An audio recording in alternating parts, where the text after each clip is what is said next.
John Harris, a lonely billionaire, looked out over the imposing mansion he had built over the years.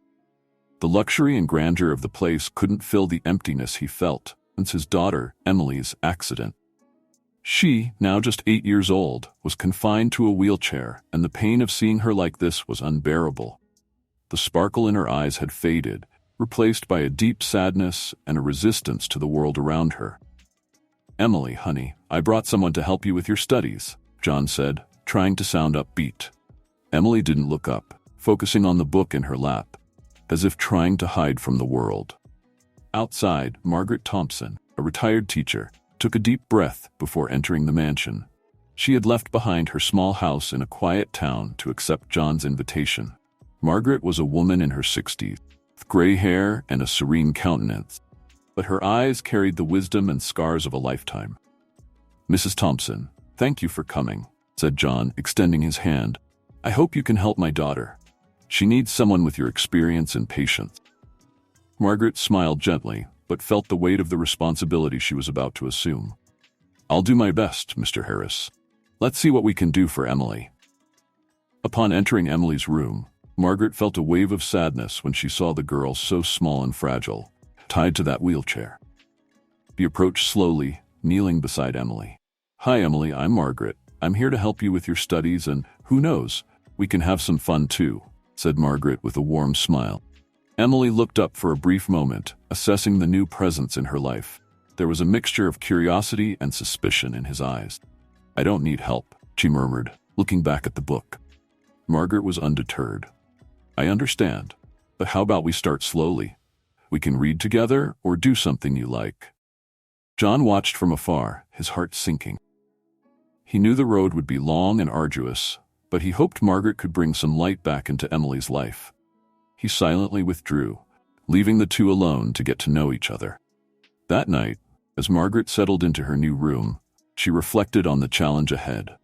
She knew it would be difficult to gain Emily's trust, but she was determined to try.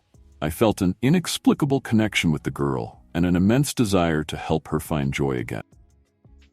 Part 2. The Start of Classes and Resistance.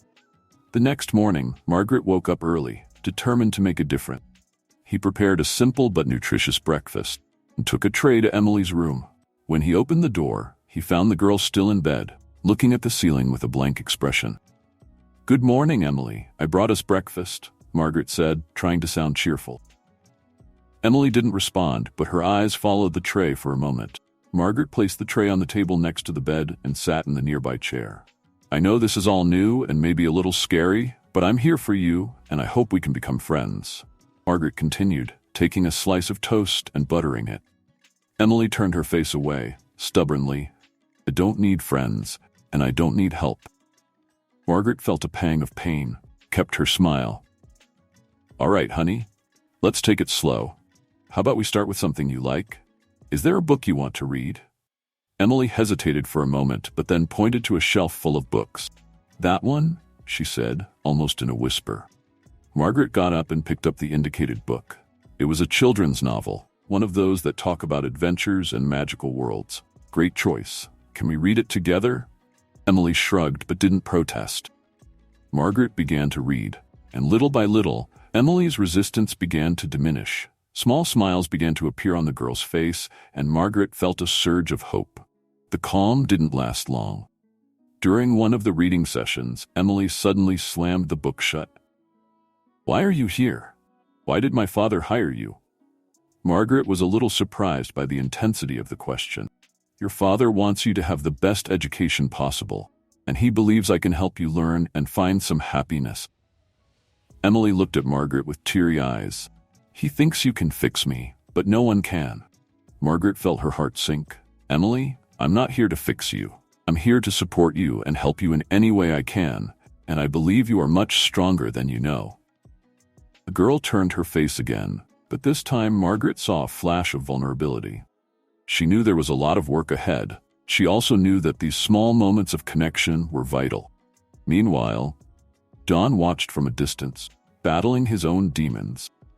He desperately wanted to see his daughter happy, but he didn't know how to achieve that. Margaret's presence was hope, but also a constant reminder of her own failing. Days passed, and Emily's initial resistance began to give way to small moments of acceptance. Margaret and Emily started to have daily routines of reading, drawing, and even some deeper conversations. But the shadow of the accident still hung over them, and true healing seemed far away. Margaret knew she was just beginning to unravel the complexity of that family, and while Emily slowly opened her heart, Margaret prepared to face the challenges ahead, not knowing what the future held. Part 3. Revelations and Conflict. Days turned into weeks, and the relationship between Margaret and Emily continued to evolve, albeit slowly. However, the tension in the Harris household was far from dissipating. Margaret knew there was something deeper that needed to be unearthed, something that kept Emily and John trapped in a cycle of pain. One afternoon, while Emily was napping, Margaret decided to explore the mansion's library. She hoped to find something that could help her better understand the dynamics of that family. It was then that he found a photo album hidden on a high shelf. As he leafed through it, he saw images of Emily before the accident, smiling and full of life, and a woman next to her, Margaret assumed was Emily's mother. Suddenly, John entered the library, taking Margaret by surprise. "What are you doing?" he asked, his voice hard and defensive. Margaret closed the album quickly. "I was just trying to understand more about Emily and her life before the accident." John sighed, running a hand through his hair. "Emily's mother, Sarah, died in the same accident that left Emily in a wheelchair I was driving." Margaret felt a lump in her throat. "I'm sorry, John, I had no idea." "It's not something I like to talk about," John said, his voice breaking. "Maybe you need to know Sarah was the heart of this family. Since she's been gone, I feel like I'm losing Emily too." Margaret approached, trying to offer some comfort. "John, the pain you feel is immense, but Emily needs you, and she needs to know that she is not alone." John looked at Margaret, his eyes full of tears. "I don't know how to be strong for her. Every time I see her, remember what I lost and what I caused." Meanwhile, Emily woke up from her nap and, realizing that Margaret was not around, began looking for her. As he approached the library, he heard the conversation between his father and Margaret. She stood in the doorway, listening, without being seen. "Emily is an amazing girl," Margaret continued. "She has a strength that perhaps she doesn't even know she has, but she needs you to help her find that strength." "I want to believe that," John said, voice barely above a whisper. "But every day feels like a losing battle." Emily, hearing her father's words, felt a mixture of anger and sadness. She entered the room abruptly. "Why didn't you ever tell me that? Why don't you ever talk to me about Mom?" John went pale. "Emily, I didn't want to hurt you anymore. Do you think not talking about her helps me? I miss her every day, and you never talk about her," cried Emily, tears streaming down her face. Margaret felt the weight of the moment and decided to intervene. "Emily, your father is hurting too. Maybe it's time for the two of you to start talking about it together." John approached Emily, kneeling beside her. "I'm so sorry. Emily, I thought I was protecting you, but I see now that I was wrong. Let's talk about Mom. Let's remember her together." Emily looked at her father, her eyes full of pain and hope. "I want to remember her, and I want you to be there with me." John hugged Emily, and for the first time in a long time they cried together, sharing the pain they both felt. Margaret watched, feeling that a small victory had been achieved, but knowing that there was still a long way to go. Part 4. Growth and Turnarounds. The days following the library confrontation were marked by a new kind of hope. John and Emily started talking more about Sarah, remembering happy moments and sharing their pain. Margaret watched these interactions with a mix of relief and concern, knowing that the road to healing was long and full of obstacles. One afternoon, while Margaret and Emily were in the garden drawing together, Emily looked at Margaret with a serious expression. "Margaret, do you think I'll ever walk again?" Margaret felt the weight of the question. "Emily, I'm not a doctor, but I believe you are capable of incredible things. Never give up hope." Emily sighed. "I'd like to believe that. But sometimes it seems so hard." Margaret held Emily's hand. "It's normal to feel this way. But remember, you're not alone. We're all here to support you." It was then that Margaret's phone rang. It was Emily's doctor, Dr. Roberts, requesting an urgent meeting with John and Margaret. Worry washed over Margaret as she and Emily walked back into the house. That night, John, Margaret, and Emily met in Dr. Roberts' office. The doctor had a serious expression, which made Margaret's heart quicken. "Dr. Roberts, what happened?" John asked, trying to hide his nervousness. "I reviewed Emily's most recent scans," Dr. Roberts began, "and there's something we need to discuss." Emily looked at the doctor, her eyes full of fear. "What is it, doctor?" Dr. Roberts took a deep breath. "There is a small but real possibility that Emily's condition may not be permanent, but this will depend on intensive treatment and risky surgery." John was silent, absorbing the information. Margaret felt a mixture of hope and apprehension. "What are the risks?" she asked. "Surgery is complex and involves significant risks," explained Dr. Roberts. "But if successful, there is a chance that Emily will regain some of her mobility." Emily looked at her father, her eyes shining with new hope. "Dad, I want to try. I want to have a chance to walk again." John held Emily's hand tightly. "We'll do whatever we have to, Emily. I'm with you." Margaret felt a rush of emotion when she saw the determination in Emily's eyes. But I knew the road ahead would be full of challenges. In the following days, preparation for surgery began. Margaret and John took turns supporting Emily, who alternated between moments of hope and fear. The tension in the house increased as the day of surgery approached. The day before surgery, Emily was lying in bed, staring at the ceiling. Margaret entered the room and sat down next to her.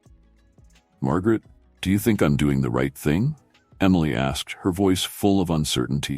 Margaret held Emily's hand. "I believe you are very brave for trying, and no matter what happens, you have my and your father's full support. We are all rooting for you."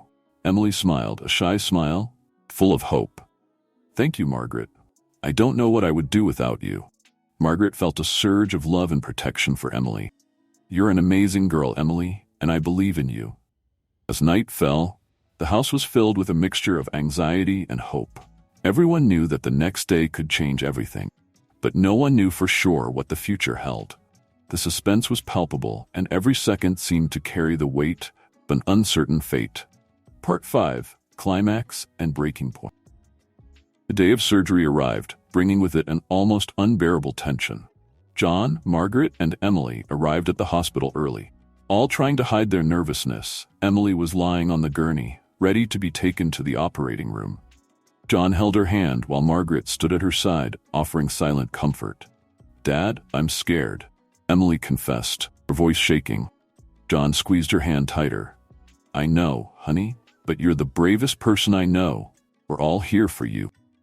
Margaret leaned over and kissed Emily's forehead. "We'll be waiting for you when you get out. And remember, no matter what happens, you're amazing." Emily tried to smile, but tears were streaming down her face. "I love you." "We love you too, Emily," John and Margaret replied in unison. Emily was wheeled into the operating room, and the silence that followed was almost deafening. John and Margaret sat in the waiting room, each lost in their own thoughts and fears. Hours passed, each minute dragging like an eternity. Finally, Dr. Roberts appeared, still in his scrubs. His expression was serious, and John felt his heart stop for a moment. "Dr. Roberts, how is she?" John asked, his voice barely above a whisper. "The surgery was more complicated than we expected," began Dr. Roberts. "There were some complications, but we were able to stabilize her core. Now, we need to wait and see how she responds." Margaret felt a mixture of relief and apprehension. "Is she going to be okay?" "It's too early to tell," replied Dr. Roberts, "but she's a strong girl. We'll monitor her closely over the next few hours." John and Margaret looked at each other, both trying to find strength in each other. "Thank you, doctor," said John, shaking the doctor's hand. As they waited for news, John began to speak, his voice thick with emotion. "Margaret, I don't know how I would have gotten through this without you. You brought light into our lives in ways I never could have imagined."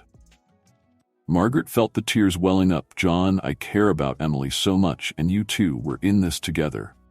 Suddenly, an alarm sounded in the ICU, and nurses started running. John and Margaret stood up abruptly, fear returning with a vengeance. "Emily!" shouted John, trying to follow the nurses, but was blocked at the door. Dr. Roberts appeared again, his expression even more serious.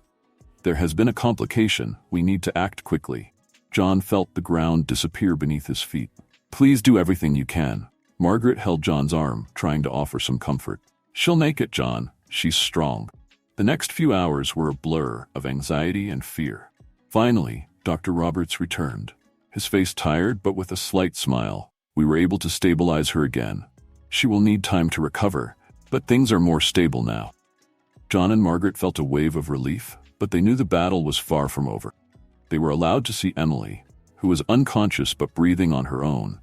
John held his daughter's hand, the tears finally falling freely. "You're so strong, Emily. I'm so proud of you." Margaret watched the scene, feeling a deep connection with that family. I knew there were still many challenges ahead, but I also knew that together, they could overcome anything. As night fell over the hospital, a feeling of suspense and uncertainty still hung in the air.